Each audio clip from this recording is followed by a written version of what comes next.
It's been well over a month, guys, since Love Island UK Season 12 ended.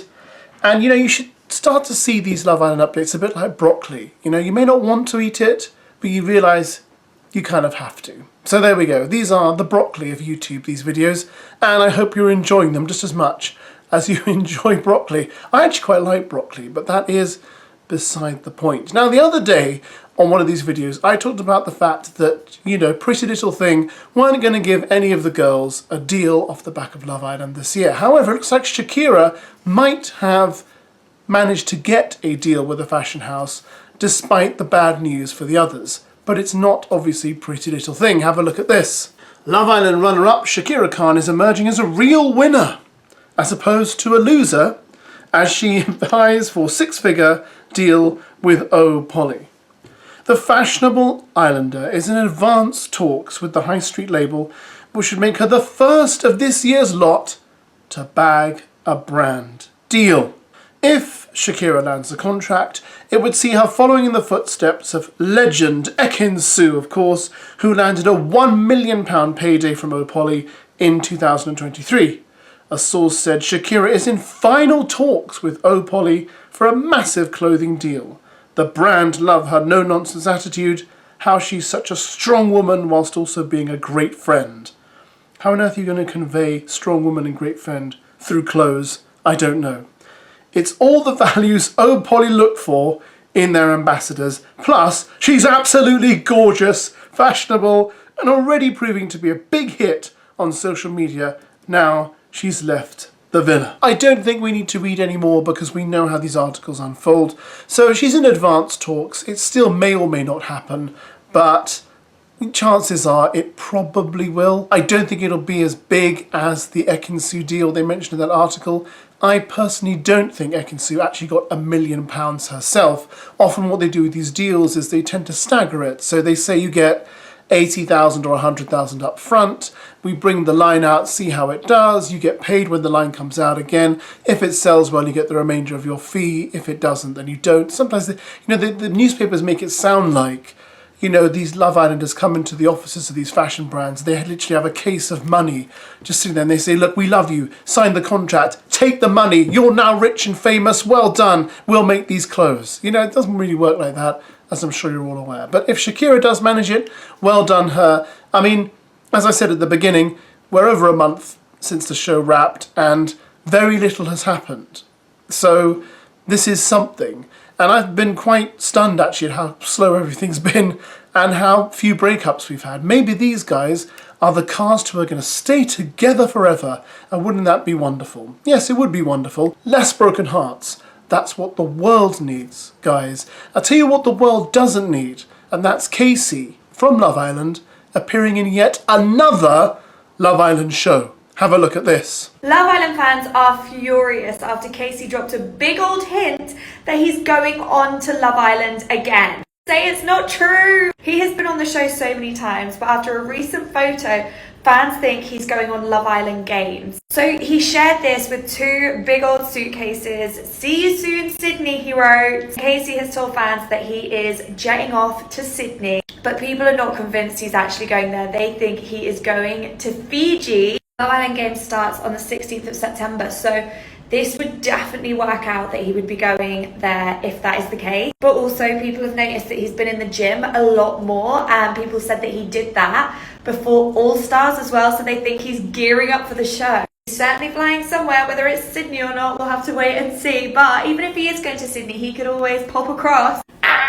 I don't know. He has been on the show how many times now? Like 400. Obviously, the last time he was on was in January, where he won the show with Gabby. They've split up, and yeah, back onto Love Island he might be going. Guys, you are not happy at all. The comments were like saying that people have genuine fear, that people are staying up all night worrying about it. You don't want to see him back on your screens, or if you do, you just don't want to see him on Love Island. Guys, what are your thoughts on all of this? As always, let me know in the comments. Now, I personally don't want to see Casey in another Love Island show, but maybe you're different. Maybe you're a big fan of his and you love him and you think, I could see Casey all day in every Love Island show they make. Even if they made it in another language, I'd still like to see Casey in the show. But I do think he's kind of done his time now in Love Island. I really think he doesn't need to appear on any more Love Island related stuff. But I do think Casey manages to get on these shows because he is available. And I think some of the other islanders probably come out of the villa, and when things don't work out for them, quite commendably, they go back to a job and they get on with their lives. Whereas I think Casey manages to somehow kind of exist in that weird universe where he's somehow, chugging along, and then Love Island give him a call. He says, yeah, I'll do that. I mean, his fees must go up every time they call him for a series. So if he does Love Island games, he does it. But I personally think he really should take a step back now from Love Island. However, you may have a different opinion. Let me know below. What do you reckon? Are you itching for more Casey? Have you had enough Casey? And is it time to close the Casey on Casey? I think it might be. But again, just my opinion. Now, I did want to end this video on a far more serious note. Some of you are going to sigh about this and say, here he goes again. But I think this is really worth highlighting. As you're aware, when Love Island ended, this book came out about DEJON, written by NIAH SIENNA, who had a relationship with him. And I'm not going to go through all the details of that because if you've watched my video, you know those details. But NIAH sat down and did an interview with the Let's Be Real Tea YouTube channel. I'm going to play you some clips from it, only 2 clips that are about 2 minutes long. I really want to encourage you, I've got the address up on the screen, go and watch the full video. It's an hour and a bit, and it's actually worth watching. The whole thing is worth watching. And I think if you're skeptical about the whole DEJON thing, and you're saying, well, this woman, she wrote this book purely to make money off the back of him, everything she's saying, I've had people say this in my videos, in the comments, everything she's saying is a lie, she's making it all up, it's rubbish, clout chasing, blah, blah, blah. I encourage you to watch this interview because when you watch her talking about it, you do have to question, if it was all made up, how on earth could she make all this up? Because I think there's too much detail in here. There's too much clear recollection of things. And also there are bits she says where I think, oh yeah, he did act like that in Love Island. And I just think, for me personally, I don't think this is untrue. I think this is, I think it's very credible. Now in this video they don't actually name him. I presume there's a legal reason for that. But we all know who they're talking about because they talk about the book, etc, etc. So the first clip I'm going to play you is NIAH talking about that night where she lost her virginity. And as you recall, she had just been very drunk on vodka, had thrown up, had to wash herself, blah, blah, blah. And by the way, those of you saying, where were the parents? It's all explained in the interview. If you want to watch the full interview, it's all explained in there. But I don't want to show you too much in the interview because I want you to go to their YouTube channel and watch it and not watch it all here. So this is her recalling the story. I want to warn you before you watch this, it's not particularly pleasant. So you've been warned before you watch. Here we go. He came in to check on me. Right. So he wasn't the one that guided you back into your bedroom? No. Okay. That was someone else. Okay. Then he came to check on me. I do remember giving consent. You do remember giving consent? Yeah. Okay. And then I lost my virginity that night. You lost your virginity that night to him. Now, sometimes in these kind of situations that a lot of women have faced and been in, it's a tale as old as time, unfortunately. And women sometimes, they say things, I guess, publicly to feel safer than kind of telling the full truth, especially when there's like pressure, fear, shame. Looking back at those moments that you framed a certain way and now we're here, do you feel like you understand that moment that you went through differently? I definitely look at it differently now. Yeah. At the time, I didn't really know much about life or relationships. So I didn't realize really how deep it was to lose my virginity in that way. As an adult, I can look back and think, that is not how I should have lost it. Now as an adult, because obviously we always talk about our inner child and, nurturing that part of us. How how did you feel in that moment? I do recall you claiming that you felt dirty. At that time, I did feel dirty because I lost my virginity. I felt like I was quite young compared to the people in Texas that when they lose it, they're much older. They're normally in college. So I felt strange about that. I also felt strange about the person that took it. I felt like it shouldn't have been him. But at the same time, I was feeling new feelings that I hadn't felt before, that many women probably understand when they lose their virginity. It is a completely different feeling that you have. You feel like you're a bit grown now as well. You feel like you lost a bit of that innocence. I lost my innocence completely that night, yeah. When I watch that, I see a woman recalling an incident in her life that she probably wishes if she could rewind time, she'd go back and say no and not have it happen that way. The fact that she has such regret and the fact that it happened under such questionable circumstances makes me question the other person who was involved in this particular moment. Because yes, there's her judgment, but there's also his. She does say she remembers giving consent. So we can't accuse him of anything that's in that particular area because she says clearly, I gave him consent, but she clearly regretted it later. And he could have said, even though she's given consent, I don't think this is quite the right time or place. This woman has just got very drunk, thrown up all over herself. Perhaps I should save this for another time. So I question the judgment there. The next clip I'm going to show you is about this incident in a car. So she's broken up with him. She's in a car with him. He has taken her phone. She's trying to get it back. She says in this clip, he would sometimes take my phone and respond to messages pretending to be me. Okay? That's a very specific allegation there.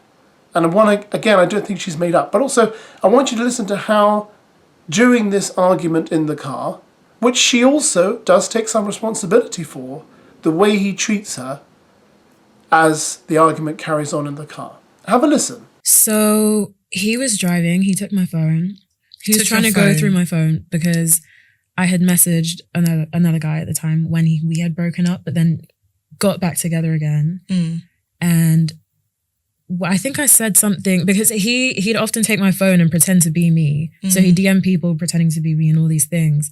And I felt like I just can't leave a conversation like that. So I did try and reply to the person. He saw that. He was very angry. We were on the motorway and he's just driving fast. I'm trying to grab my phone out of his hand. Where were you on the motorway? Where were you going? We might have been going back to London, I think. Okay. And this is from when he was in uni? This is from... No, so I'm not in uni at the time yet. Yeah. This is while he was like playing football and things like that. Right. Okay. So swerving the car, was you scared? I was not scared at that time because I felt like I'd been through so much. I was so depressed. I didn't value my life at all in that moment. Yeah. And I tried to get the phone back because I thought, you don't pay my bills. Give me my phone. That's right. I know that's right. So I'm trying to grab my phone. He's swerving and stuff because his hand's moving. So the car swerving was my fault. I think my mum ended up being on the phone somehow. I don't know if it was an accident or if I'd called her before. She's screaming. She's like, Nia, what's going on? I'm just shouting. I'm like, give me my phone. He's not trying to give me my phone. Then he pulls up somewhere and he's like, get out my car. I don't know where I am. I'm like, I'm not getting out the car. So he drags me out the car. I'm holding onto the seat, trying to stay in the car. He still has my phone. I'm just thinking, what am I going to do? I'm going to be out there without a phone. And it was really scary at the time. I was screaming. I don't know if neighbors heard me or what. I think there were a couple of houses nearby. And yeah, eventually I got out of the car. I had bruises on my arms and my legs and scrapes and stuff. Yeah. Then he throws my phone and he's like, he just goes off. He just drives away. And just leaves you there. And just left me there. With all other passing cars. Yeah. And I was just crying, shaking. And I'm thinking, what am I going to do now? And then he comes back.